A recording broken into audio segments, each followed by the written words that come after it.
The silk tore in my hands like paper, and I knew in that moment my sister had crossed a line she could never uncross. My name is Jessica, and from wherever you're tuning in from, stay with me, because the day my sister stole my wedding dress wasn't just about fabric and lace. It was about discovering that some people will take everything from you, even on what should be the most important day of your life, and still expect you to smile and call it family. Before we jump back in, tell us where you're tuning in from, and if this story touches you, make sure you're subscribed, because tomorrow, I've saved something extra special for you. The dress was supposed to be perfect. I had spent 8 months searching for it, going from boutique to boutique with my best friend Sarah, trying on dozens of gowns that either hung wrong or cost more than my car. Then I found her. That's what I called the dress, her, because she felt like a person the moment I slipped into those delicate straps. The seamstress at Bella's Bridal in downtown Portland had gasped when I stepped out of the fitting room. She was a woman who had probably seen thousands of brides, but she actually put her hand over her heart and whispered something in Italian that I didn't understand, but felt in my bones. The dress was vintage, inspired with hand-sewn pearls cascading down the bodice like teardrops, and sleeves made of the finest French lace that felt like whispers against my skin. It wasn't the most expensive dress in the shop, but it was mine. Every detail spoke to me. The way the train pooled behind me, like spilled moonlight.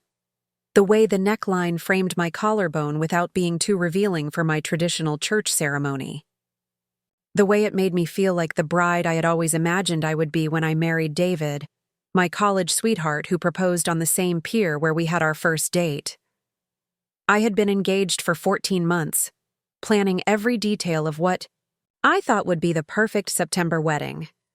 David and I weren't wealthy. He worked as a high school history teacher, and I was finishing my master's degree in social work. We saved every penny, chose a modest venue, made our own centerpieces, and asked our friends to help with photography and music. But the dress was my one splurge.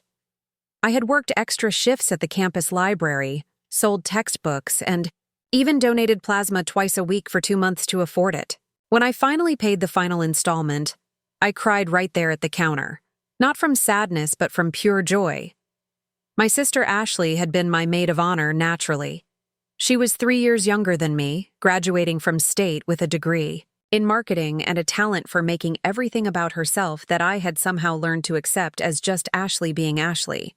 She had always been the prettier one, the one who dated the quarterback, the one who got invited to parties I never even heard about.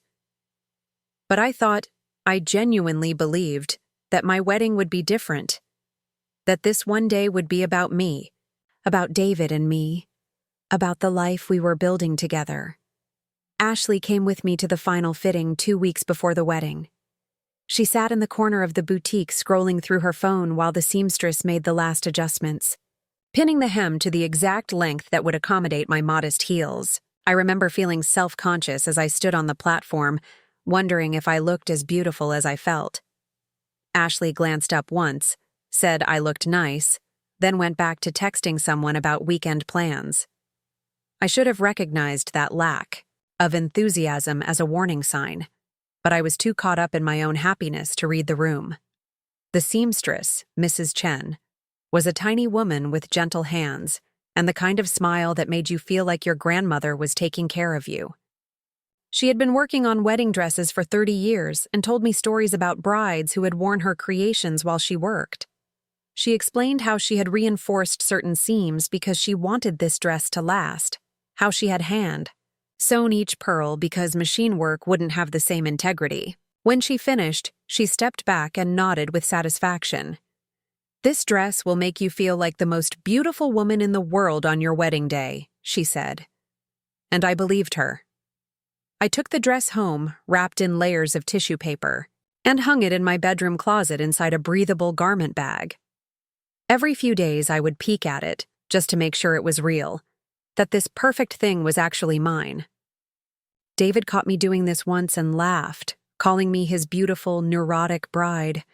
But it wasn't neurosis. It was protection. Something inside me, some instinct I couldn't name, felt like I needed to guard this dress, this moment, this happiness. 3 weeks before my wedding, Ashley announced she was getting married too. Not engaged, married. She had been dating Tyler, a guy she met at some networking event, for exactly 4 months. 4 months. I had known David for 6 years. We had built a relationship slowly, carefully, planning our future together with the kind of patience that comes from knowing you want to do something right. Ashley met Tyler in June and decided in August that they should have a destination wedding in Mexico the weekend before my ceremony. My parents were thrilled. My mother actually squealed when Ashley showed her the engagement ring Tyler had bought, a massive solitaire that probably cost more than my entire wedding budget. My father immediately started talking about how romantic and spontaneous it was, how Ashley had always been the adventurous one, how they would need to help plan this amazing celebration. My wedding, suddenly, became the boring, predictable event that came after the real excitement. Ashley asked me to be her maid of honor, and I said yes, because what else do you say when your sister gets engaged 3 weeks before your own wedding and acts like she invented the concept of love? She showed me pictures of the resort, talked about the mariachi band they had hired, described the flowers she wanted flown in from Ecuador. Everything was bigger, more expensive, more Instagram-worthy than my simple church ceremony and backyard reception. But I was determined to be supportive. I helped her shop for a dress, listened to her stress about passport renewals, even offered to help pay for her bachelorette party because she was spending so much on the wedding itself. I convinced myself that this was what sisters did, that her happiness didn't diminish mine, that there was room in our family for 2 celebrations. The Friday before she left for Mexico, Ashley came to my apartment. I was in the middle of addressing the last of my wedding invitations, my hand cramping from writing names in calligraphy I had taught myself from YouTube videos. She walked in without knocking, something she had always done that usually annoyed me, but I had learned to accept. She seemed nervous, fidgeting with her car keys and avoiding eye contact. "I need to borrow something," she said. I looked up from the invitations, happy for the break. "What do you need?" She was quiet for a long moment, then said, "Your dress." I laughed because I thought she was joking. "My dress? You mean like a dress? I have plenty of dresses you can borrow." "No," she said, and her voice was strange, tight. "Your wedding dress." The pen fell out of my hand. I stared at her, waiting for the punchline, for the moment when she would laugh and tell me she was kidding. But she didn't laugh. She stood there in my living room, asking to borrow the dress I had saved for, dreamed about, planned my entire wedding around. "Ashley," I said slowly, "that's my wedding dress. For my wedding. Next weekend." She rolled her eyes like I was being dramatic. "I know that, but I need something to wear to mine, and wedding dresses are so expensive. You're not getting married until the weekend after I get back, so it's not like you need it right now." I felt something cold settle in my chest. Preparing and narrating this story took us a lot of time, so if you are enjoying it, subscribe to our channel. It means a lot to us. Now back to the story. "You want to wear my wedding dress to your wedding?" "Just for the ceremony," she said quickly. "I'll be super careful with it. I promise. And think about it, Jess. It would be so cool. Like, sister bonding. We could both have worn the same dress on our wedding days." I stood up so fast the chair fell backward. "Ashley. No. Absolutely not. That is my dress. I bought it. I fitted it. It's for my wedding." Her expression changed then, from pleading to something harder. "You're being selfish," she said. "It's just a dress. And it's not like your wedding is going to be in any magazines or anything. Mine is at a resort in Mexico. The pictures are going to be incredible. Your dress would look amazing in that setting. Just a dress." The words hit me like ice. Water. This dress that I had scrimped and saved for, that had been altered to fit my body perfectly, that represented everything I had dreamed about for my wedding day.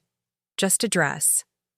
"No," I said, and my voice was stronger than I felt. "The answer is no." Ashley's face flushed red. "You know what, Jessica?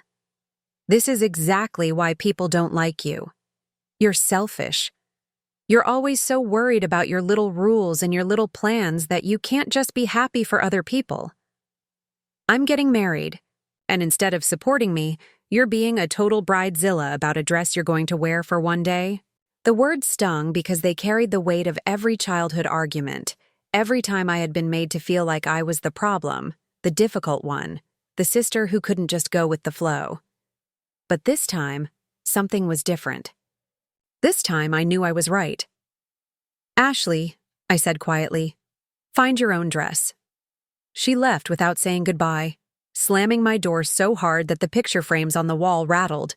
I sat down on my couch and stared at the scattered wedding invitations. Beautiful cream-colored cards with elegant script that suddenly felt meaningless. For the first time since getting engaged, I wondered if my wedding was really going to be the joyful celebration I had planned, or just another day when I came second to my sister's drama. That night, I called my mother to tell her about the conversation, expecting support, expecting her to agree that Ashley's request was unreasonable.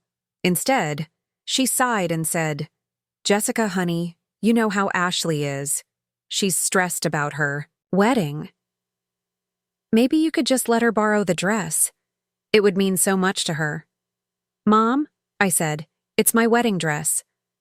"But you're not getting married until after she gets back," she replied. "And Ashley's wedding is going to be so beautiful. Think of the pictures. Your dress would photograph so well on the beach." I hung up feeling more alone than I had ever felt in my life. My own mother was asking me to give up my wedding dress so that my sister could have better photos. Not because there was an emergency, not because Ashley couldn't afford her own dress, but because my simple church wedding apparently mattered less than her destination celebration. I called David, and he was furious. "That's insane," he said. "She can't just take your wedding dress. Tell her no and stick to it." But even as he said it, I could hear the exhaustion in his voice. This was just the latest in a long line of Ashley-related drama that had consumed the months leading up to our wedding. The fights about the guest list when Ashley invited people I didn't know to my wedding. The arguments about the reception when Ashley suggested I change my menu to accommodate her new diet. The tension when Ashley announced her engagement. And suddenly every conversation became about her wedding instead of ours. I spent that weekend trying to focus on the final wedding preparations, picking up the rings, confirming details with the caterer, having my final dress fitting with Mrs. Chen. She had done beautiful work, taking in the waist slightly and adjusting the neckline so it sat perfectly. When I looked in the mirror, I saw the bride I had always wanted to be. The dress was flawless. But every time I looked at it, I heard Ashley's voice calling it just a dress. I heard my mother suggesting I should share it. I felt the familiar weight of being the reasonable sister, the one who was expected to compromise, to understand, to make things easier for everyone else. Ashley left for Mexico on Tuesday. She had found a last-minute dress at a department store, something white and flowing that she said would be perfect for a beach ceremony. She seemed to have forgotten about our fight, chattering excitedly about the resort and the photographer and the flowers, as if nothing had happened. I smiled and wished her well, playing the supportive sister role I had perfected over the years. She was supposed to be back Thursday night, 2 days before my wedding. Thursday came and went with no word. Friday morning, I got a text. "Flight. Delayed. We'll be back Saturday morning. Don't worry. Still have time for rehearsal dinner." Saturday morning became Saturday afternoon. I was at the church setting up flowers when my phone rang. It was Ashley, and she was crying. "Jess," she sobbed, "you have to help me. Something terrible happened." My heart stopped. "Are you okay? Was there an accident?" No, nothing like that. It's the dress. My dress. It got ruined at the reception. Someone spilled wine all over it and the resort laundry completely destroyed it trying to clean it. It's totally ruined. I felt a mixture of sympathy and relief. That's awful, Ash. But it's okay. The wedding is over, right? You already got married? There was a pause. That's the thing, she said. We didn't get married yet. We had the ceremony, but it wasn't legal because of some paperwork issue. We have to do the real wedding tomorrow, and I don't have a dress. My blood turned to ice. Tomorrow was Sunday. My wedding day. Ashley, I said slowly, what are you asking? Me? I need to borrow your dress, she said, and now she was crying harder. Please, Jess. I know I asked before and you said no, but this is an emergency. I can't get married without a dress. The whole family is flying in from Mexico. Tyler's parents are coming. I can't call it off. I stood in the middle of my church, surrounded by the flowers I had arranged, the candles I had placed, the pew bows I had tied that morning. My wedding was in 18 hours. Ashley, I said, I get married tomorrow. I know, but your ceremony isn't until 4. I could wear the dress in the morning and get it back to you by noon. I swear, Jess, I'll be so careful. I won't get a single stain on it. And that's when I realized that this had never been about an emergency or a ruined dress or a paperwork issue. This was about Ashley being Ashley, taking what she wanted and expecting me to understand.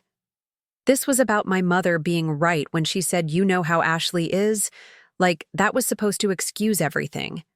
This was about a lifetime of coming, second in my own family, and I was supposed to do it one more time on my wedding day. The silk tore in my hands like paper, but it wasn't my dress that was ripping. It was the last thread of tolerance I had for being the reasonable sister, the understanding daughter, the woman who always made room for everyone else's needs before her own. No, Ashley, I said, and hung up the phone. The phone rang 17 times after I hung up on Ashley. 17. I know because I counted each ring while I stood frozen in the church sanctuary, my hands still shaking from the conversation. I didn't answer. I couldn't. Every ring felt like an accusation, like I was the villain in this story for refusing to hand over my wedding dress hours before my own ceremony. But Ashley wasn't the only one calling. My mother's name flashed across the screen next, then my father's, then my mother again. Text messages started flooding in. Ashley is devastated. She's crying hysterically. Jessica, you need to fix this. She's your sister. How can you be so cruel on her wedding day? That last one broke something inside me. Her wedding day. As if mine didn't matter. As if the 18 months I had spent planning, saving, dreaming about this moment was somehow less important than Ashley's spontaneous decision to have a second ceremony because she couldn't be bothered to handle the paperwork correctly the first time. I turned my phone off and finished arranging the altar flowers in silence. White roses and baby's breath. Simple and classic, exactly what David and I had envisioned. The church was small but beautiful, with stained glass windows that caught the afternoon light and scattered rainbows across the wooden pews. This was where my grandparents had been married 57 years ago, where my parents had exchanged vows before Ashley and I were born, where I had imagined walking down the aisle since I was 12 years old and started planning my dream wedding in spiral notebooks during math class. Sarah arrived an hour later to help with the final preparations. She took one look at my face and knew something was wrong. I told her everything while we hung tulle from the pew ends, my voice steady until I got to the part about my mother asking how I could be so cruel. Then I broke down completely, sobbing into my best friend's shoulder while she held me and whispered that I had done nothing wrong. "This is insane, Jessica," she said. "You can't just lend out your wedding dress like it's a book. It's your wedding dress. Tomorrow is your wedding day. What is wrong with your family?" That was the question I had been avoiding, the one that sat heavy in my chest every time I tried to understand why this kept happening. What was wrong with my family? Why was I always the one expected to bend, to compromise, to understand. Why was Ashley's happiness always more important than mine? I thought about the time I was 8 and saved up my allowance for 3 months to buy a special edition Barbie doll, only to have my parents give it to Ashley when she threw a tantrum because she wanted it. They told me I was the big sister, that I should share, that it would make Ashley happy. I thought about my 16th birthday party that got canceled because Ashley had a dance recital the same weekend. I thought about my high school graduation, where my parents spent the entire ceremony talking about Ashley's upcoming junior prom. I thought about my college acceptance letter that got buried under excitement about Ashley making the cheerleading squad. Every milestone in my life had been overshadowed by Ashley's immediate needs, her bigger personality, her louder demands for attention. And I had learned to accept it, to smile and nod and be the reasonable one because that's what kept the peace. But this was different. This was my wedding day, and I finally understood that if I gave in this time, I would spend the rest of my life coming second to my sister's whims. Sarah helped me load the decorations into her car, and we drove to my apartment in silence. David was already there, pacing around my living room with a look of barely contained rage that I had never seen before. He was the most gentle, even-tempered man I knew, but seeing him angry on my behalf felt like a warm embrace. "They called me," he said without preamble. "Your parents.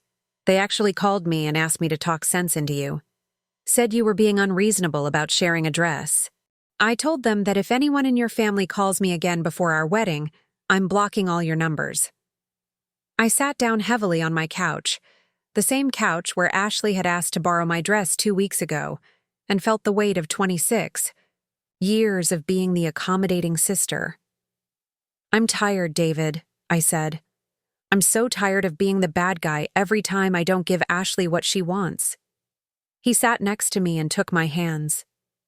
"You're not the bad guy, Jess. You've never been the bad guy. Your family has trained you to think that standing up for yourself makes you selfish, but it doesn't. It makes you human." That evening, we went to the rehearsal dinner at David's parents' house. It was supposed to be a small gathering, just immediate, family and the wedding party, but Ashley and my parents were noticeably absent. David's mother, Patricia, pulled me aside while everyone else was eating her famous lasagna and asked gently if everything was okay. I told her the abbreviated version, focusing on Ashley's wedding conflict rather than the lifetime of feeling invisible. Patricia listened without interrupting, her kind eyes growing sadder with each detail. When I finished, she was quiet for a long moment. "Jessica," she said finally, "I want you to know that David's father and I have watched you navigate your family dynamics for years, and we've always admired your grace. But grace doesn't mean allowing people to walk all over you. Tomorrow is your wedding day. Your day. Don't let anyone take that away from you." She hugged me tightly, and I realized that in all the chaos of wedding planning and family drama, I had forgotten how it felt to have someone unequivocally on my side. David's parents had accepted me into their family without conditions, without expecting me to compete for their affection or prove my worth through accommodation. That night, David stayed at his parents' house to honor the tradition of not seeing the bride before the wedding, and I was alone with my thoughts for the first time in days. I sat in my bedroom looking at my wedding dress, still hanging in its protective bag, still perfect and untouched and mine. I thought about Mrs. Chen, who had sewn each pearl by hand because she wanted this dress to last. I thought about the months of extra shifts and donated plasma and sold textbooks that had paid for it. I thought about the tears of joy I had cried when I first put it on. This dress represented more than fabric and lace. It represented my independence, my priorities, my refusal to settle for less than I deserved. It represented the woman I had become despite growing up in a family that had never quite seen me clearly. And tomorrow, I was going to wear it and marry the man who loved me exactly as I was. No modifications required. My phone buzzed with a text from an unknown number. It was Ashley, texting from someone else's phone since I had blocked her earlier. Jessica, please, I'm begging you. Everyone is here expecting a wedding. Tyler's family flew in from Colorado. I can't disappoint everyone. Please just let me wear the dress for 2 hours. I'll have it dry cleaned and back to you by noon. I promise. I stared at the message for a long time, feeling that familiar pull to be the understanding sister, to solve Ashley's problem at the cost of my own comfort. But then I thought about Patricia's words. Grace doesn't mean allowing people to walk all over you. I deleted the message without responding. The next morning, I woke up early and treated myself to coffee and pastries from the French bakery downtown. I took a long bath with lavender oil and painted my nails a soft pink that matched the roses in my bouquet. I did a face mask and conditioned my hair and spent an hour on makeup that made me look like the best version of myself. This was my wedding day, and I was going to celebrate it properly regardless of the family drama swirling around me. Sarah arrived at 10 to help me get ready, bringing mimosas and chocolate-covered strawberries and the kind of excited energy that I needed to remember why this day was special. We talked about everything except Ashley while she did my hair in, the elegant updo we had practiced 3 times. She wove tiny white flowers through the curls and secured everything with the pearl hairpins that had been my grandmother's. At noon, I stepped into my dress for the last time as an unmarried woman. The silk felt cool against my skin, and the pearls caught the light streaming through my bedroom window. Mrs. Chen had been right. This dress made me feel like the most beautiful woman in the world. Not because it was expensive or elaborate, but because it was mine, chosen by me, paid for by me, fitted to my body and my dreams. Sarah zipped me up carefully and stepped back with tears in her eyes. "Jessica," she whispered, "you look absolutely perfect." I looked in my full-length mirror and saw a bride who was radiant, not because everything had gone according to plan, but because she had learned to protect her own happiness. My family's absence hurt, but it didn't diminish the joy I felt about marrying David. If anything, their behavior had clarified what really mattered. Not the approval of people who only supported me conditionally, but the love of people who chose me consistently.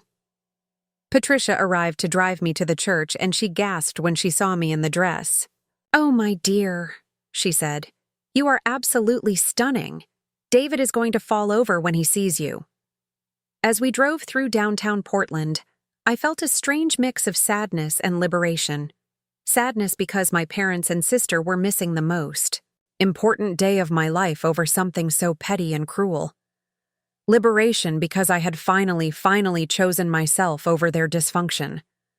I had drawn a line and held it, even when they tried to make me feel guilty for having boundaries. The church parking lot was full when we arrived, and I could see David's groomsmen directing guests and making sure everyone had programs. My heart swelled when I realized that despite my family's absence, we still had a church full of people who loved us and wanted to celebrate our marriage. David's extended family, our college friends, my co-workers from the university, neighbors who had become like family over the years we had lived together. I was adjusting my veil in the bridal room when I heard a commotion outside. Raised voices, someone crying. The sound of high heels clicking rapidly across the church's wooden floors. My stomach dropped because I recognized that particular pattern of chaos. Ashley had arrived. Sarah peeked her head out the door and came back looking pale. "It's your whole family," she said quietly. "And Ashley is wearing a white dress. A really wrinkled, stained white dress that looks like she slept in it." I closed my eyes and took a deep breath. Of course she was. Of course Ashley would show up to my wedding in a ruined dress to make one final plea for mine. Of course my parents would bring this drama to the church steps an hour before my ceremony. Of course they would try to make my wedding day about Ashley's problems. But something had shifted in me over the past 24 hours. The people-pleasing, conflict-avoiding part of me that had always scrambled to fix these situations felt quiet and still. I opened my eyes and looked at Sarah. "I don't care," I said, and realized that I meant it completely. Let them make a scene in the parking lot. Let Ashley cry and my parents lecture anyone who will listen about my selfishness. I'm getting married in an hour to the most wonderful man in the world, and I'm wearing the perfect dress that I bought with my own money for my own wedding. Nothing they do can take that away from me. Sarah smiled and squeezed my hand. "That's my girl," she said. 20 minutes before the ceremony, David's father knocked on the bridal room door. "Jessica," he said gently, "your family would like to speak with you. I can tell them you're busy if you'd prefer." I considered it for a moment, then shook my head. "No, it's okay. I'll talk to them. But just for 5 minutes." I walked out to the church foyer in my perfect dress, my grandmother's pearls gleaming. In my hair, my bouquet of white roses in my hands. I looked like exactly what I was, a bride who was minutes away from marrying her best friend. My parents stood near the entrance with Ashley between them, and the sight of them made my chest tight with a complicated mix of love and disappointment. Ashley looked terrible. Her replacement dress was wrinkled and had what looked like coffee, stains down the front. Her makeup was smeared from crying, and her hair was falling out of a messy bun. She looked like someone who had been traveling and fighting and crying for days, which I suppose she had been. Mom stepped forward first. "Jessica? Honey, you look beautiful," she said, and her smile was tight and forced. "But we need to talk about this situation with Ashley. She made a mistake with the timing, but she's still your sister. Surely you can work something out." I looked at my mother, this woman who had raised me and loved me in her imperfect way, and felt sad rather than angry. She genuinely couldn't see how wrong this was. In her mind, I was still the accommodating older sister who could be counted on to solve Ashley's problems, even on my own wedding day. "Mom," I said quietly, "in 30 minutes, I'm walking down that aisle to marry David. I'm wearing the dress I bought and saved for and dreamed about. Ashley had the same opportunity to plan her wedding properly, and she chose not to. That's not my problem to solve." Ashley burst into fresh tears. "Jessica, please," she sobbed. "Everyone's looking at me. Tyler's family thinks I'm a mess. I can't get married looking like this." "Then you should have thought about that before you planned a destination wedding with 4 months' notice," I replied. "Or before you decided to have a second ceremony without proper planning. Or before you asked me to give up my wedding dress on my wedding day." My father spoke up then, his voice sharp with the authority he had always used to end arguments when we were children. "Jessica, that's enough. Ashley made a mistake, but you're being vindictive. Family helps family. You give her the dress, she gets married, and everyone's happy. Everyone except me," I said, and my voice was steadier than I felt. "I'm the bride today, Dad. Today is my wedding day, and I'm not giving up my wedding dress so Ashley can fix her own poor planning." Ashley looked up at me with mascara streaks down her cheeks. "I hate you," she whispered. "I hate you so much. You're selfish and mean, and I hope you're happy with your stupid, perfect life." The words should have hurt. They were designed to hurt. But instead, I felt something like relief. Finally, Ashley was showing me who she really was instead of hiding behind tears and manipulation. Finally, I could see clearly that this wasn't about a dress or a wedding emergency. This was about Ashley believing she deserved whatever she wanted, whenever she wanted it, regardless of who got hurt in the process. "I'm very happy," I told her calmly. "I'm marrying my best friend in 20 minutes, and I'm wearing the most beautiful dress in the world. I hope someday you can be happy for me instead of trying to take that away." I turned to walk back to the bridal room, but my mother caught my arm. "Jessica, wait, please. She's your sister. You'll regret this if you don't help her." I looked down, at her hand on my arm, then back up at her face. "Mom," I said gently, "I love you. But I'm not responsible for fixing Ashley's mistakes anymore. I'm not responsible for managing her emotions or solving her problems or sacrificing my happiness for hers. I'm done." I pulled my arm free and walked back to the bridal room, closing the door firmly behind me. Through the window, I could see my family having an intense conversation in the parking lot, Ashley gesticulating wildly while my parents tried to calm her down. Part of me felt guilty for not fixing this situation, for not being the peacemaker I had always been. But a bigger part of me felt free. Sarah was waiting with a glass of water and a kind smile. "How do you feel?" she asked. "Like myself," I said, and realized it was true. For the first time in my life, I felt like myself instead of the version of Jessica that everyone else needed me to be.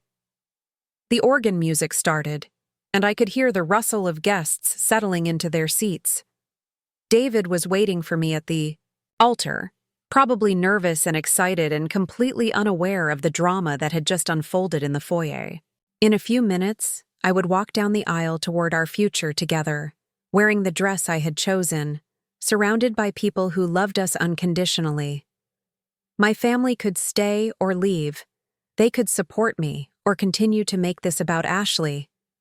But they couldn't take away the joy I felt about this moment, this choice, this life I was building with someone who saw me clearly and loved me completely. I picked up my bouquet, adjusted my veil one last time, and prepared to become Mrs. David Chen, wearing the most perfect dress in the world. The organ music swelled as I stepped into the church sanctuary, and everything else fell away.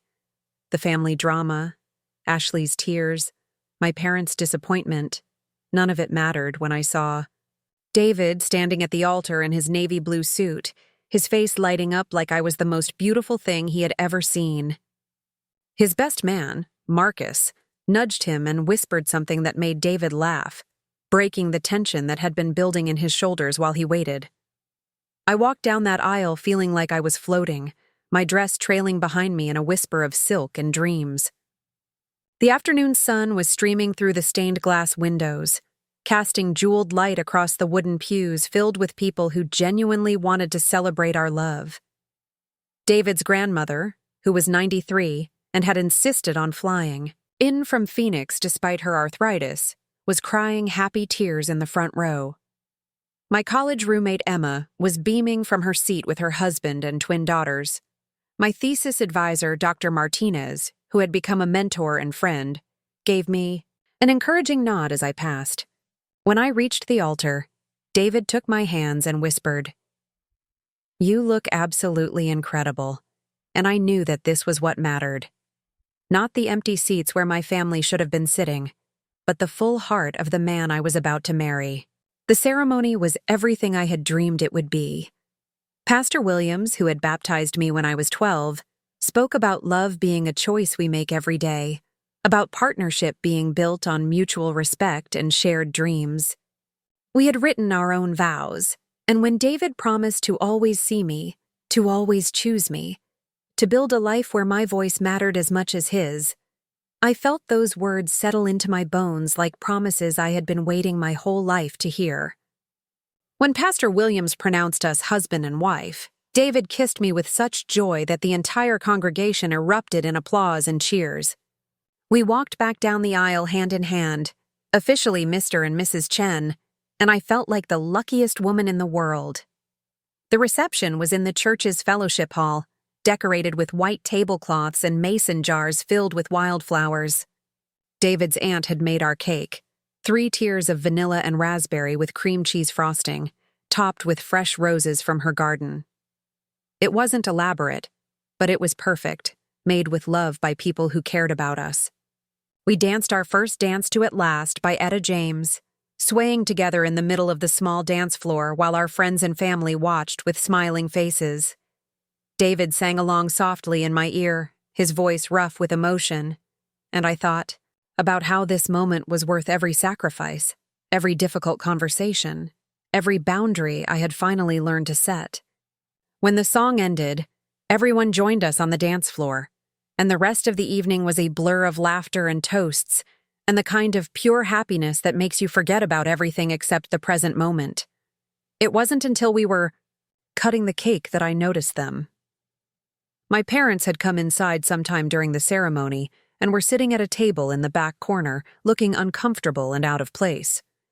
Ashley was nowhere to be seen, but I could see my mother's purse sitting on an empty chair beside her, suggesting that my sister was somewhere in the building, probably in the bathroom trying to fix her makeup or composing another guilt-inducing text message. David followed my gaze and squeezed my hand.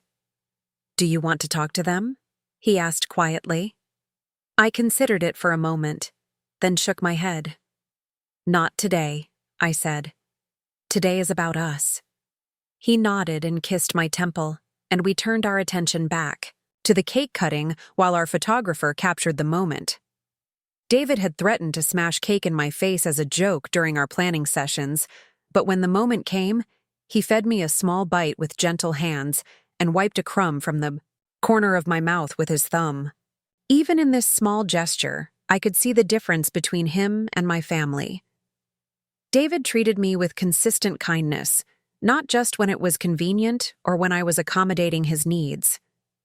The evening continued with speeches from David's father and my friend Sarah, who told embarrassing stories about our college years and made everyone laugh until their sides hurt.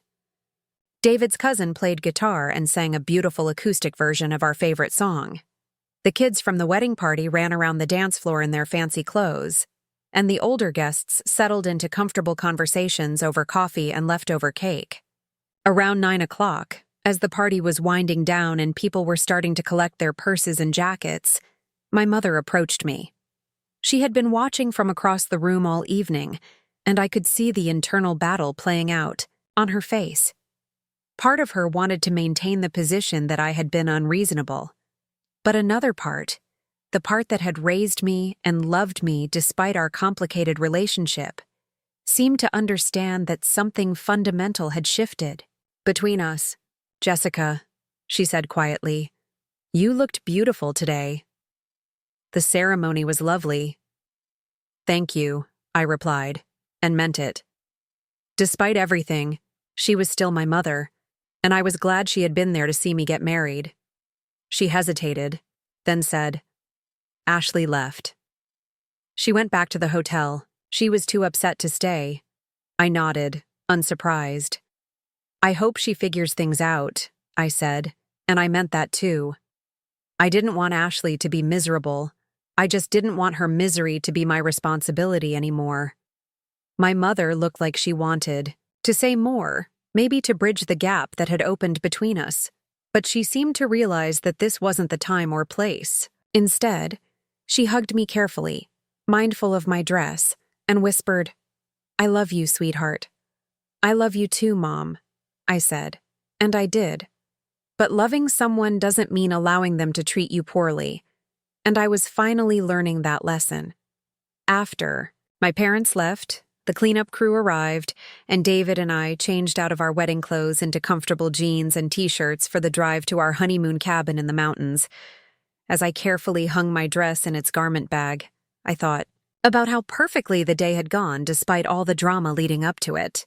The dress had been everything I dreamed it would be, flowing around me like liquid moonlight as I danced with my new husband, catching the light during our photographs, making me feel like the most beautiful woman in the world, just as Mrs. Chen had promised. We drove up into the Cascade Mountains in comfortable silence, both of us exhausted but happy, the radio playing softly while the city lights faded behind us. The cabin was small and rustic, with a stone fireplace and a hot tub. On the deck overlooking a mountain lake, David carried me over the threshold in the traditional way, both of us laughing as he tried not to trip over the doormat, and we spent our first night as a married couple talking about the day, about our favorite moments, about how surprised we were by how naturally everything had flowed once we stopped worrying about things we couldn't control. The next morning, I woke up to the smell of coffee and pancakes. David had gotten up early to make breakfast, and we ate on the deck while watching the sunrise paint the mountains in shades of pink and gold. It was peaceful and perfect, and I felt like I was finally living in the life I had always imagined. For myself, a life where my needs mattered, where my voice was heard, where I was valued for who I was rather than how well I accommodated everyone else's demands. We spent the week hiking and reading and talking about our future. David had been offered a position at a private school in Seattle, and I had been accepted into a doctoral program at the University of Washington. We made plans to move after the school year ended, to start fresh in a new city where we could build our life together without the weight of family expectations and old patterns of behavior. For the first time in my adult life, I was making decisions based on what I wanted rather than what would keep everyone else happy. On our last day at the cabin, I got a text message from an unknown number. It was long and rambling, clearly from Ashley, sent from yet another borrowed phone since I had blocked her original number. The message was full of apologies and explanations, saying she had been stressed and overwhelmed, that she hadn't meant to hurt me, that she missed me and wanted to fix our relationship. She said she had worn her stained dress to her second ceremony, and that the photos had turned out terrible, that Tyler's family had been embarrassed, that the whole thing had been a disaster. I read the message twice, waiting to feel the familiar pull of guilt and responsibility, the urge to fix things and make everyone comfortable again. But instead, I felt something like sadness mixed with clarity. Ashley wasn't apologizing because she understood what she had done wrong. She was apologizing because the consequences of her choices had been uncomfortable for her. She wasn't sorry for trying to take my wedding dress or for making my wedding day about her drama. She was sorry that her backup plan hadn't worked out. I showed the message to David, who read it with raised eyebrows. "What do you want to do?" he asked. "Nothing," I said, and deleted the message. I'm done managing Ashley's emotions. I'm done being responsible for fixing relationships that other people broke. I'm done setting myself on fire to keep everyone else warm. David nodded and pulled me close. "I'm proud of you," he said. "It took a lot of strength to set those boundaries and stick to them." We drove home that afternoon, and I felt like I was returning to my life as a different person than the one who had left a week earlier. Not just because I was married now, but because I had finally learned to protect my own happiness. The wedding dress hanging in our closet wasn't just a beautiful gown anymore. It was a symbol of the moment I had chosen myself, the moment I had decided that my dreams mattered as much as anyone else's. Over the next few months, my relationship with my family settled into a new pattern. My parents called occasionally, usually on holidays or birthdays, and our conversations were polite but surface level. They didn't ask about my marriage or my graduate school applications or my plans for the future, and I didn't volunteer information about my life. It was like we were strangers who happened to share a history, maintaining the bare minimum of contact out of obligation, rather than genuine affection. Ashley tried reaching out several more times, usually when she was in some kind of crisis, and needed someone to listen to her problems or offer advice. Each time, I let the calls go to voicemail and deleted the messages without listening to them. I had spent 26 years being Ashley's emotional support system, and I was finally free of that exhausting responsibility. The silence from my family should have felt lonely, but instead it felt peaceful. I had space to focus on my marriage, my education, my career goals, without constantly being pulled into other people's drama. David and I started hosting dinner, parties for our friends, game nights where we could be ourselves without walking on eggshells or managing anyone's emotions. I joined a book club and started volunteering at a local women's shelter, using my social work background to help other women who were learning to set boundaries and prioritize their own needs. One evening in late spring, about 8 months after our wedding, I was working on a research paper for my graduate program when I got a call from my mother. I almost didn't answer, but something made me pick up the phone. "Jessica," she said, and her voice sounded different, smaller somehow. "I wanted to call and tell you that your father and I are getting divorced." I set down my pen and leaned back in my chair. "I'm sorry to hear that, Mom. Are you okay?" She was quiet for a long moment. "I've been thinking a lot about your wedding day," she said finally. "About how we handled things with Ashley. About how we always handled things with Ashley." I waited, not sure where this conversation was going. "You were right," she continued, and her voice was thick with emotion. We always expected you to be the reasonable one, the one who gave in, the one who fixed things. We trained you to think that your needs didn't matter as much as everyone else's, and I'm so sorry for that. I'm sorry we weren't there for you the way we should have been. It was the apology I had been waiting for my entire life, but hearing it now, I realized that I didn't need it anymore. I had already forgiven my parents, not because they had asked for forgiveness, but because carrying anger and resentment was exhausting, and I had chosen to put that energy toward building something better. Thank you for saying that, Mom, I said. I appreciate it. We talked for a few more minutes about practical things, about her plans to move into a smaller apartment, about whether she might visit David and me in Seattle when we moved. The conversation was cautious but genuine, like we were both trying to figure out how to have a relationship as adults rather than falling back into old patterns. After we hung up, I sat in my home office thinking about how much had changed since that moment in the church, when I had refused to give Ashley my wedding dress. That one decision to prioritize my own needs had set off a chain reaction that had transformed every relationship in my life. Some relationships had ended, but others had deepened. I had lost my role as the family peacemaker, but I had gained something much more valuable: my own voice. David found me there an hour later, still sitting in my chair and staring out the window at our small garden where we had planted tomatoes and herbs and flowers that bloomed in bright, defiant colors. He kissed the top of my head and asked what I was thinking about. How different everything is now, I said. How quiet my life is without all the drama. How much space I have to actually think about what I want instead of what everyone else needs. Do you miss it? He asked. The chaos, I mean. The feeling of being needed? I considered the question seriously. There were moments when I felt the pull of old habits, when I wanted to fix things or smooth over conflicts or make everyone comfortable. But those moments were becoming rarer, and they passed more quickly now that I had experienced the peace that came from living authentically. No, I said finally.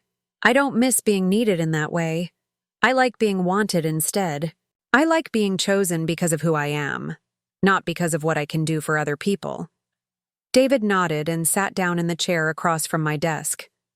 We had bought this house together, chosen the furniture together, painted the walls colors that we both loved. Everything in our space reflected both of our personalities, both of our choices.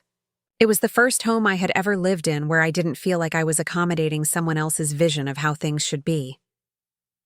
I've been thinking about Seattle, David said, about starting over somewhere new. Are you ready for that? I looked around our home office, at the bookshelves filled with novels and textbooks and photo albums from our wedding, at the desk where I worked on my graduate assignments, at the window that looked out on our garden.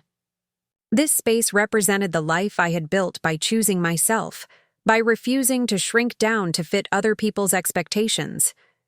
Moving to Seattle wouldn't change that. If anything, it would be another step toward the future I wanted to create. I'm ready, I said, and I meant it completely. I was ready to leave behind the last vestiges of the life where I had been invisible, where my needs had been secondary, where I had been valued for my accommodating nature rather than my authentic self.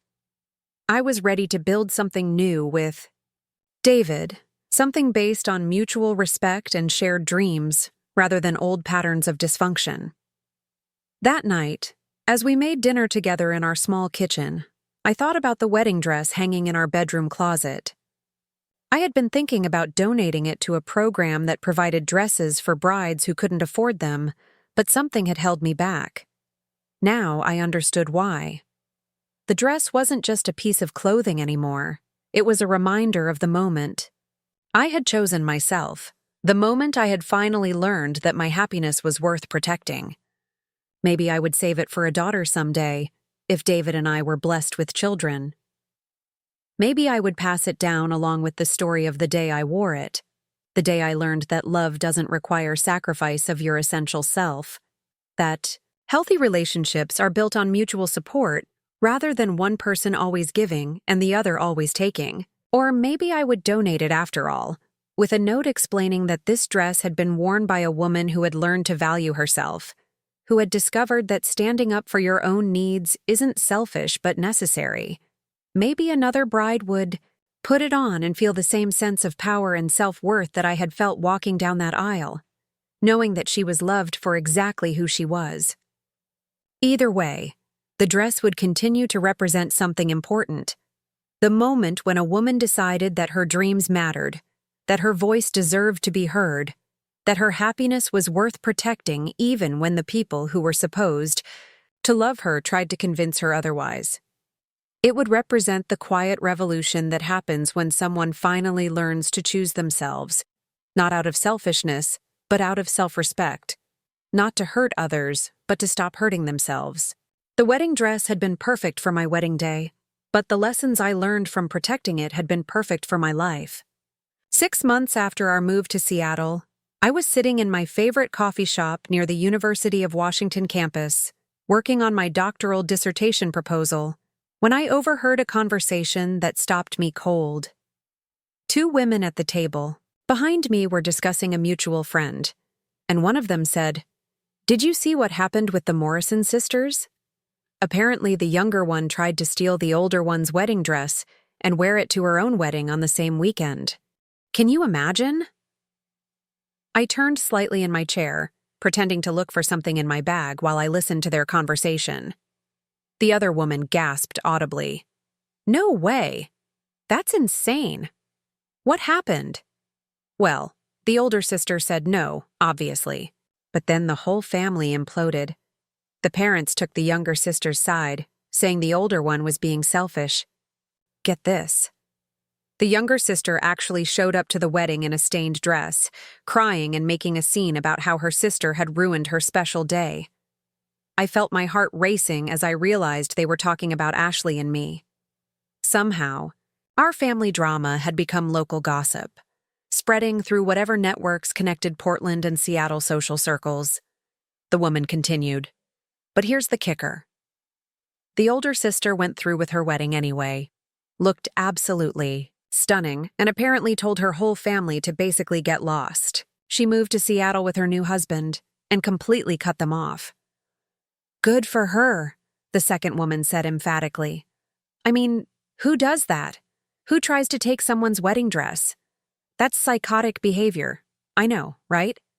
And apparently, the younger sister's marriage fell apart within 6 months. Surprise, surprise.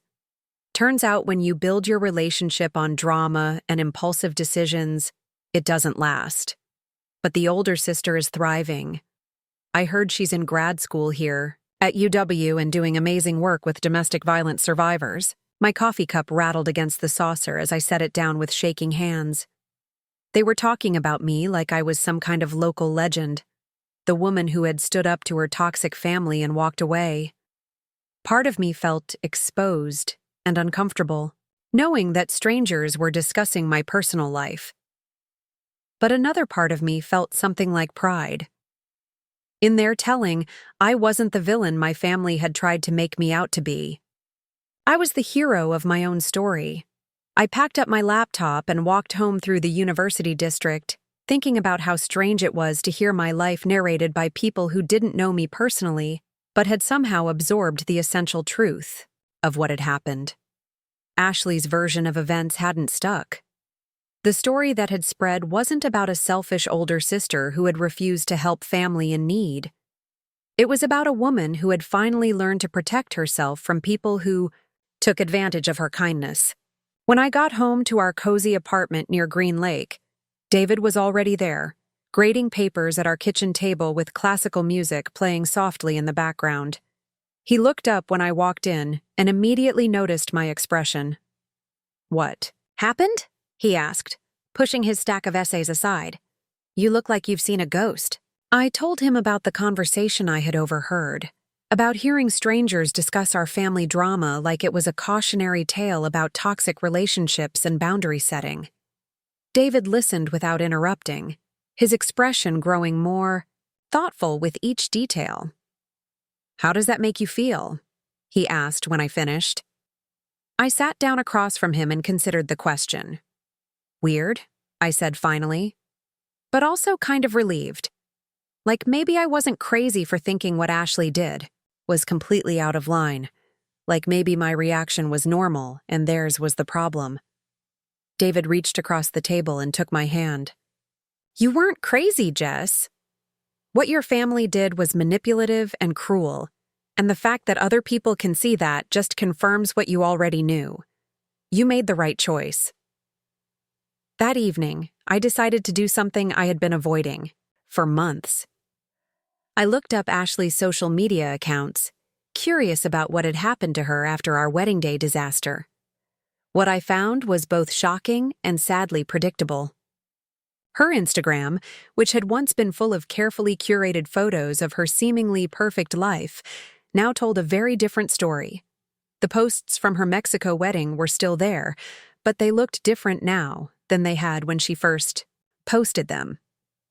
Instead of seeing a radiant bride in a beautiful destination setting, I saw a woman in a clearly damaged dress, trying to pose confidently while looking exhausted and stressed. The comments on those photos had shifted too. Where there had once been congratulations and heart emoji, there were now whispers and questions. Several people had commented asking what happened to her dress, why she looked so upset, whether everything was okay. The posts after the wedding painted an even starker picture. Ashley had been documenting the rapid decline of her marriage with the same attention to detail she had once used to showcase her enviable lifestyle. There were cryptic posts about discovering who people really are under pressure, about learning that some people aren't who they pretend to be, about realizing that rushing into major life decisions has consequences. The photos showed her looking increasingly thin and tired, her smile becoming more forced with each passing month. Then, about 4 months after her wedding, the posts stopped altogether. Her last Instagram update was a simple black square with the caption, "Sometimes the best thing you can do is start over." Her Facebook page told a similar story. The relationship status had quietly changed from married to single, and there were no posts explaining what had happened or asking for support from friends and family. I found myself feeling sorry for Ashley, despite everything she had put me through. Her impulsive decision to get married quickly had blown up in her face, just as everyone except her had predicted it would. But more than that, her inability to handle not getting her way, her willingness to destroy family relationships over a wedding dress, had cost her far more than she had probably imagined when she made that first phone call asking to borrow my gown. I closed the laptop and decided not to dig any deeper into Ashley's current situation. Whatever was happening in her life now was no longer my responsibility to fix or even to know about. I had spent too many years being invested in Ashley's drama, trying to solve her problems and manage her emotions. Learning to let go of that role had been one of the most difficult but necessary parts of my personal growth. Instead, I focused on my own life, which was flourishing in ways I had never imagined possible. My doctoral program was challenging but rewarding, and I had found my passion in researching family systems and trauma recovery. My professors were impressed with my work, particularly a paper I had written about learned helplessness in family dynamics and how breaking cycles of accommodation could lead to healthier relationships across generations. I had also started volunteering at a local women's shelter, facilitating support groups for survivors of domestic violence and emotional abuse. Many of the women I worked with had stories that resonated with my own experience of being made to feel responsible for other people's emotions and reactions. They had been taught that setting boundaries was selfish, that protecting themselves was cruel, that their needs mattered less than keeping the peace. Working with these women was healing for me in unexpected ways, helping them recognize their own worth, supporting them as they learned to prioritize their safety and happiness, reminded me daily of how far I had come in my own journey. I wasn't just the woman who had refused to give up her wedding dress anymore. I was someone who understood the deeper patterns that had made that moment necessary, and I was using that understanding to help others break free from similar cycles. David and I were thriving as a couple too. Without the constant stress of managing my family's dysfunction, we had space to focus on building the kind of partnership we both wanted. We made decisions together, supported each other's goals, and created traditions that reflected our shared values rather than trying to accommodate everyone else's expectations. We hosted dinner parties for our new friends, took weekend trips to explore the Pacific Northwest, and talked about our dreams for the future with excitement rather than anxiety. One evening in late fall, about a year after we had moved to Seattle, David came home from school with an unusual expression on his face. He seemed excited, but also slightly nervous, like he had news he wasn't sure how to share. "I got an interesting email today," he said, settling down next to me on our couch where I was reading articles for my research. It was from a literary agent in New York. Apparently, someone forwarded her a paper you wrote about family dynamics and boundary setting, and she thinks you should consider turning it into a book. I looked up from my laptop, certain I had misheard. Him. A book? What kind of book? She said there's a real market for memoirs about family estrangement and recovery, especially ones that focus on sibling dynamics and the adult children of narcissistic families. She thinks your story, combined with your academic background and your work with trauma survivors, could really help people who are struggling with similar situations. I felt a flutter of something that might have been excitement mixed with terror.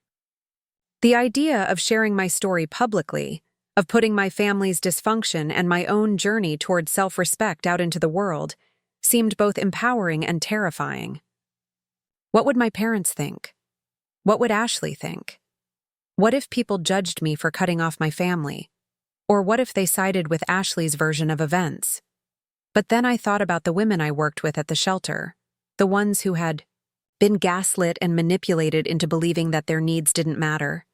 I thought about all the people who might be sitting in hospital beds or church pews or coffee shops right now, wondering if they were crazy for wanting to protect themselves from family members who claimed to love them while treating them terribly. I thought about the conversation I had overheard at the coffee shop, and how hearing strangers validate my experience had felt like such a relief. "What do you think?" David asked gently. "You don't have to decide anything right now." She just wanted to know if you'd be interested in talking about it. "I'm scared," I said honestly. Scared of putting myself out there like that. Scared of what people will think. Scared of hurting people I still love despite everything. David nodded understandingly. "Those are all valid concerns, but think about how many people might benefit from hearing your story. Think about how isolated you felt before you learned that other people had similar experiences. Your story could be that validation for someone else." That night, I lay awake thinking about the agent's offer and what it might mean to write a book about my experience. I thought about the moment I had refused to give Ashley my wedding dress, about the strength it had taken to hold that boundary when everyone around me was telling me I was wrong. I thought about the women in my support groups who were just learning that they deserved to be treated with respect and kindness. I thought about all the people who might be struggling with similar family dynamics, wondering if they were selfish for wanting to protect their own happiness. Over the next few weeks, I found myself mentally drafting chapters, thinking about how to tell the story in a way that was honest but not vindictive, educational but not preachy. I wanted to write something that would help people understand the difference between healthy conflict resolution and manipulation, between supporting family members and enabling destructive behavior. I also started paying attention to the subtle ways that my own healing was ongoing. There were still moments when I felt guilty for prioritizing my needs, when old patterns of accommodation tried to resurface. There were days when I missed the simplicity of my old role as the family peacemaker, even though I knew that peace had been built on my own silence and suppression. But increasingly, I felt confident in the choices I had made. My life in Seattle was fulfilling in ways that my old life had never been. I was married to someone who valued my thoughts and feelings, pursuing work that aligned with my values, and building friendships based on mutual respect rather than one-sided caretaking. I had learned to recognize the difference between being needed and being valued, between being indispensable and being loved.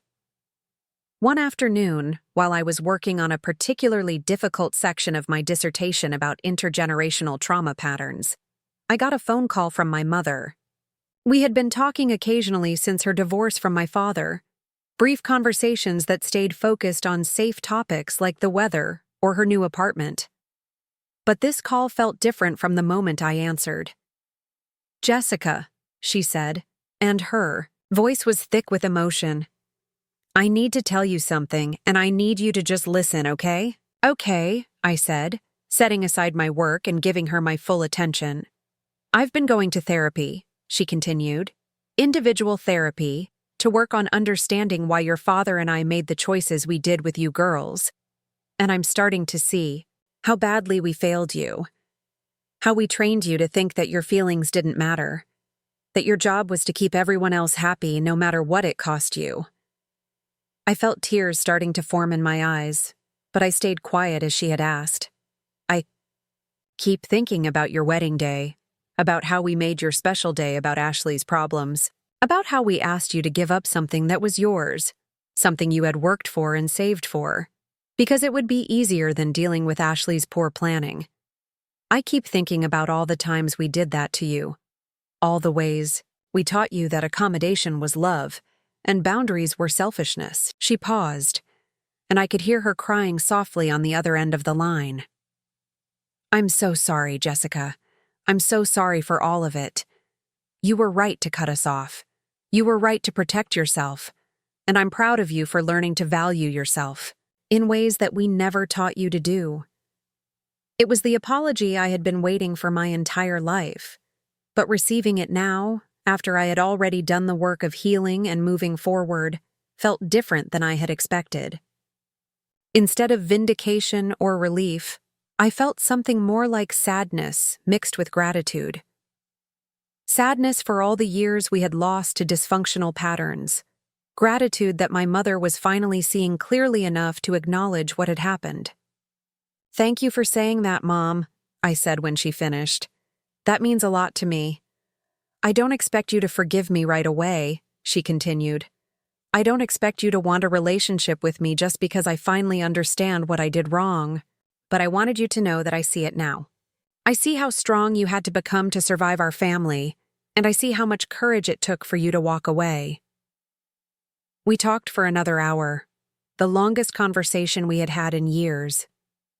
She told me about her therapy sessions, about the painful process of recognizing how her own childhood had shaped her parenting choices, about her regret over prioritizing Ashley's immediate emotional needs over my long-term emotional health.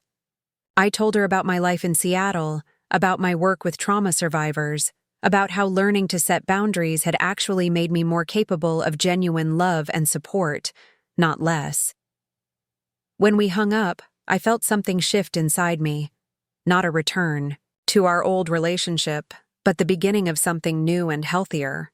My mother's apology didn't erase the years of feeling invisible or the pain of being abandoned on my wedding day, but it did provide a sense of closure that I hadn't realized I needed.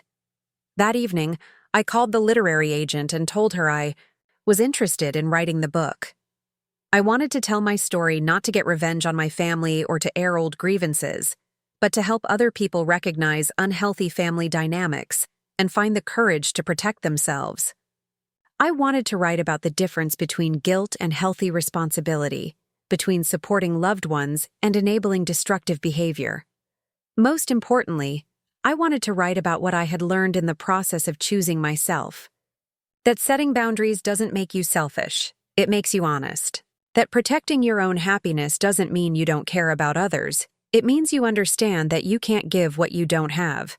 That walking away from toxic relationships, even family relationships, isn't a failure of love but an act of self-preservation that ultimately makes authentic love possible. The wedding dress was still hanging in our closet, carefully preserved and occasionally admired, but no longer needed as a daily reminder of my transformation. I had internalized the lessons it represented, the understanding that my dreams and needs and happiness were worth protecting.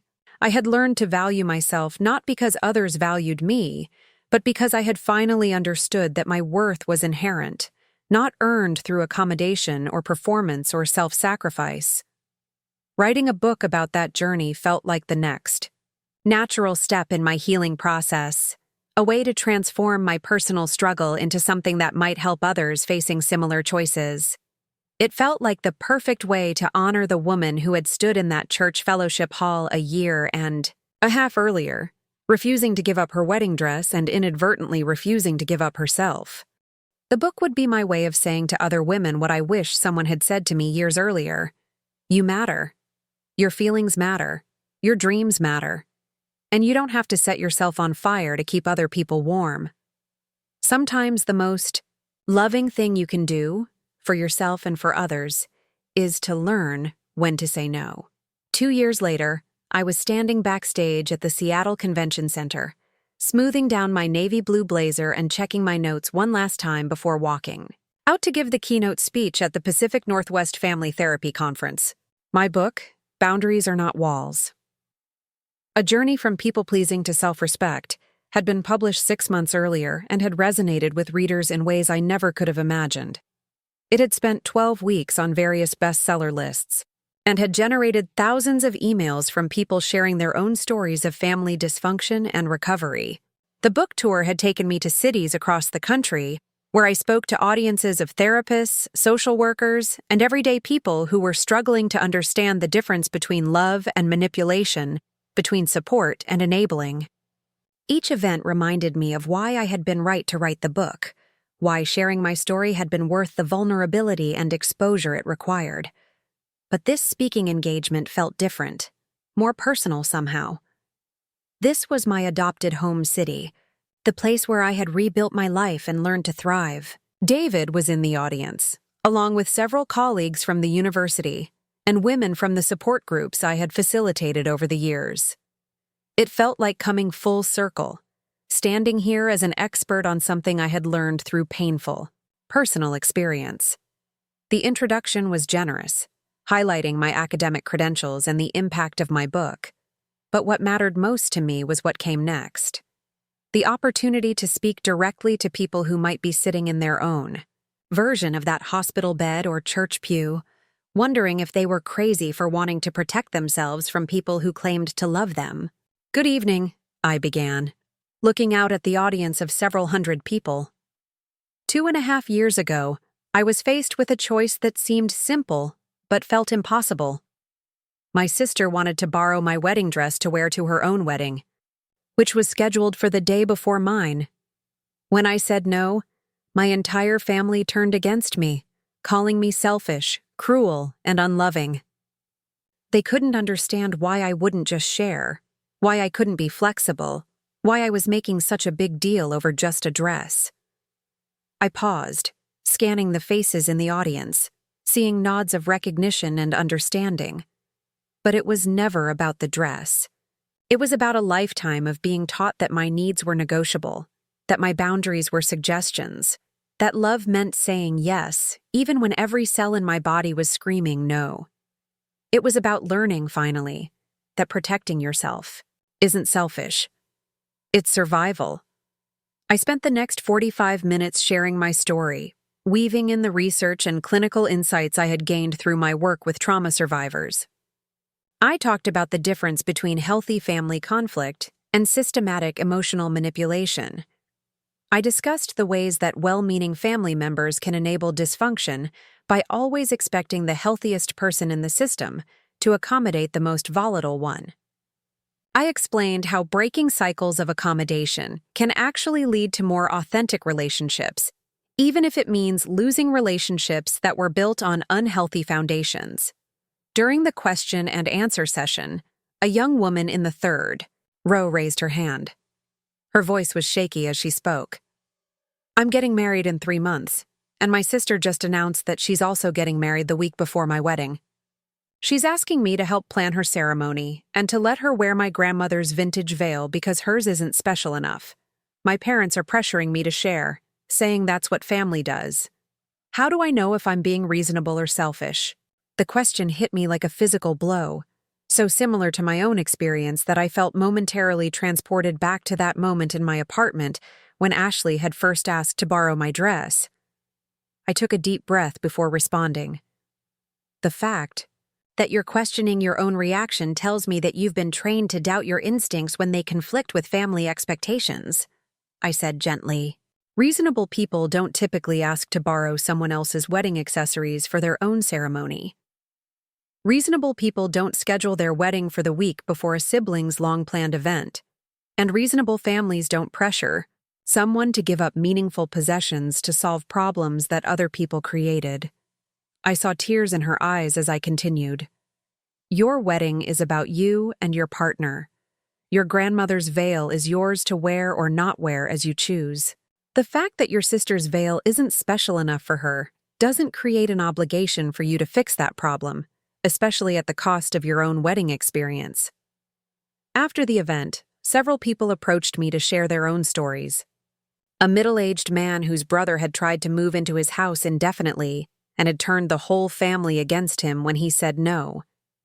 A college student whose parents expected her to give up her scholarship opportunity so she could stay home and care for her younger siblings. A divorced mother whose ex-husband's family blamed her for not being more accommodating during their marriage, as if her refusal to accept infidelity and emotional abuse had been the real problem. Each story reminded me of the power of validation, of how healing it can be to have someone acknowledge that your experience was real and your reactions were reasonable. For so many years, I had doubted my own perceptions because the people around me insisted that I was seeing things wrong, that I was being too sensitive, that I should just try harder to understand and accommodate. The drive home from the convention center was quiet, with David and me both processing the emotional intensity of the evening.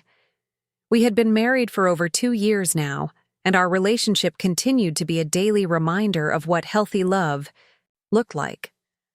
David had never once asked me to sacrifice my needs for his convenience. He had never made me feel guilty for having boundaries or expectations. He had never treated my emotions as inconvenient obstacles to his agenda. When we got home to our house in the Wallingford neighborhood, a charming 1920s bungalow we had bought the year before, I found an envelope that had been slipped under our front door. My name was written on it in handwriting I recognized immediately, though I hadn't seen it in over 2 years. Ashley's handwriting. I showed the envelope to David, who raised his eyebrows but didn't comment. We both knew this moment would come, eventually. Ashley had tried various ways to contact me over the past 2 years, from fake social media accounts to messages passed through mutual acquaintances, but I had maintained my boundaries consistently. Apparently, she had decided that a physical letter delivered to my home was worth one more attempt. I opened the envelope carefully, unsure what to expect. The letter was several pages long, written on expensive stationery that looked like something Ashley would choose. Her handwriting was neater than I remembered, more controlled, as if she had drafted this multiple times before writing the final version.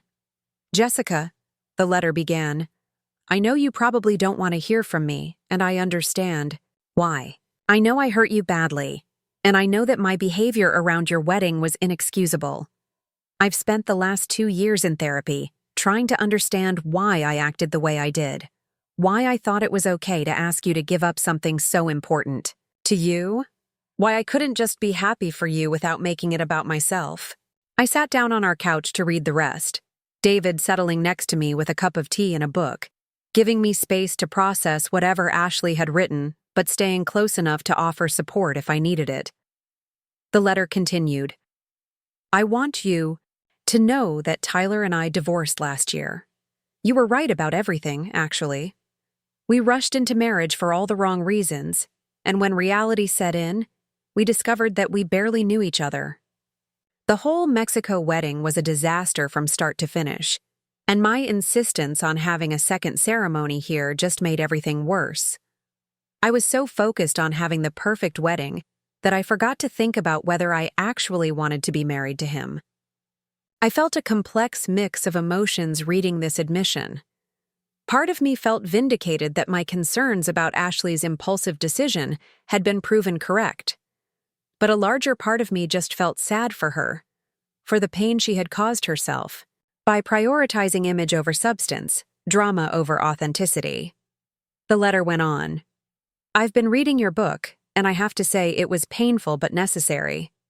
Seeing our family dynamics laid out so clearly, understanding how we trained you to be the accommodating one while I got to be the dramatic one, recognizing how unfairly we treated you, especially Mom and Dad. I'm ashamed of the person I was, and I'm working hard to become someone better. I know you don't owe me forgiveness, and I'm not asking for it. I'm not asking for a relationship or even a response to this letter. I just wanted you to know that I see it now. I see how wrong I was, how selfish I was, how much damage I caused.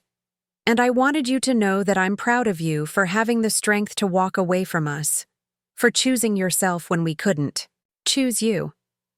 The letter was signed simply Ashley, with a postscript that made my breath catch. I saw the pictures from your wedding online. You looked absolutely beautiful in that dress. It was perfect for you, and I'm sorry I ever tried to take that away from you. I folded the letter carefully and sat in silence for several minutes, processing what I had just read. This was the apology I had imagined receiving someday, the acknowledgement of wrongdoing, the acceptance of responsibility, the recognition of my perspective. It was everything I had wanted to hear 2 years ago when the wounds were fresh and the pain was acute. But receiving it now, after I had already done the work of healing and moving forward, felt different than I had expected. Instead of triumph or relief, I felt something more like peace mixed with melancholy. I was glad that Ashley was finally seeing clearly, glad that she was working on herself in therapy, glad that she understood the damage that had been done. But I also realized that understanding and acknowledgement, while valuable, couldn't undo the years of conditioning that had made that wedding dress moment necessary. David looked up from his book. "How are you feeling?" he asked gently. "Sad," I said honestly. Sad for all the time we lost. Sad for the relationship we might have had if things had been different. Sad for the sister I thought I had versus the sister I actually had.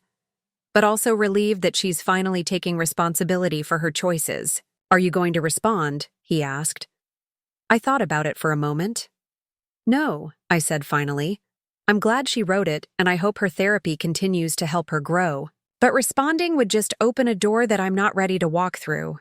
Maybe someday, but not now." David nodded understandingly, and we spent the rest of the evening in comfortable quiet, each absorbed in our own activities but connected by the steady presence of partnership built on mutual respect and authentic communication. Over the following weeks, I found myself thinking about Ashley's letter periodically, not with the obsessive rumination that had characterized my thoughts about family for so many years, but with the kind of gentle reflection that comes when you've processed trauma thoroughly. I was genuinely happy that she was working on herself, genuinely hopeful that she might build healthier relationships in the future, genuinely at peace with the boundaries I had set and maintained. The success of my book had opened doors I never could have imagined. I was invited to speak at conferences, to consult with family therapy practices, to write articles for professional journals about boundary setting and family estrangement. My doctoral dissertation, which built on the themes from my book, was being considered for publication by an academic press. I had found my voice, not just personally, but professionally, turning my most painful experiences into tools that could help others navigate similar challenges. More importantly, I had learned to live without the constant weight of other people's expectations and emotions. I made decisions based on my own values and goals rather than on what would keep everyone else comfortable. I said no without elaborate justifications or apologies. I said yes because I wanted to, not because I felt obligated to. I had learned the difference between selfishness and self-care, between independence and isolation, between boundaries and walls. David and I were talking seriously about starting a family, about bringing children into the world who would be raised with unconditional love and support, who would learn that their feelings mattered and their needs were valid. We wanted to break the cycles that had shaped both of our families, to create something healthier and more authentic for the next generation. One evening in early spring, exactly 3 years after our wedding, David surprised me with a trip back to Portland. We drove down on a Saturday morning and went to visit Mrs. Chen at the bridal shop where I had bought my wedding dress. She was now in her 70s but still working, still creating beautiful gowns for brides who wanted something special and handmade. When she saw me, her face lit up with recognition and joy. "My beautiful bride," she exclaimed, embracing me warmly. "How are you? How is married life treating you?" I told her about our move to Seattle, about my book, about the work I was doing with trauma survivors. She listened with the same gentle attention she had given me during my dress fittings, nodding and asking thoughtful questions about my research and writing. "I brought something for you," I said, reaching into the garment bag I had carried carefully from Seattle. I pulled out my wedding dress, perfectly preserved and as beautiful as the day I had first tried it on. Mrs. Chen gasped, her hands flying, to her heart in the same gesture I remembered from that first fitting. "You want to sell it back?" she asked, confused. "No," I said, smiling. "I want to donate it. I want you to give it to a bride who needs a beautiful dress but can't afford one, someone who will love it and cherish it the way I did." Mrs. Chen's eyes filled with tears as she took the dress from me, handling it with the same reverence she had shown when she first fitted it to my body. "This dress brought you happiness?" she asked. "More than you can imagine," I replied. "It taught me to protect the things that matter to me. It helped me learn to value myself, and now I want it to do the same for someone else." We talked for another hour about the dress, about marriage, about the importance of choosing partners who see and value your authentic self. Mrs. Chen promised to find the perfect bride for my dress, someone who would appreciate not just its beauty, but its history, its symbolism, its representation of a woman who had learned to choose herself. As David and I drove back to Seattle that evening, I felt a sense of completion that I hadn't expected. The dress had served its purpose in my life, had been the catalyst for the most important transformation I had ever experienced. Passing it on to someone else felt like the perfect way to honor that journey, while acknowledging that I no longer needed external symbols to remind me of my worth. The wedding dress had been perfect for my wedding day, but the lessons I learned from protecting it had been perfect for my life. I had learned that love doesn't require self-sacrifice, that healthy relationships are built on mutual respect rather than one-sided accommodation, that saying no to what doesn't serve you creates space for what does. Most importantly, I had learned that choosing yourself isn't selfish. It's the foundation that makes all other healthy choices possible. It's the beginning of authentic love, genuine partnership, and lasting happiness. It's the difference between being needed and being valued, between being indispensable and being cherished. 3 years after I refused to give Ashley my wedding dress, I understood that the real gift hadn't been the dress itself. It had been the moment I finally learned to say no. The moment I chose to protect something that mattered to me. The moment I decided that my happiness was worth defending. That moment had changed everything, had set me free to become the woman I was always meant to be. And that woman, the one writing books and giving speeches and helping others find their own voices, the one married to a man who loved her exactly as she was, the one living authentically and unapologetically. She was worth every difficult conversation, every lost relationship, every moment of standing alone in defense of her own worth.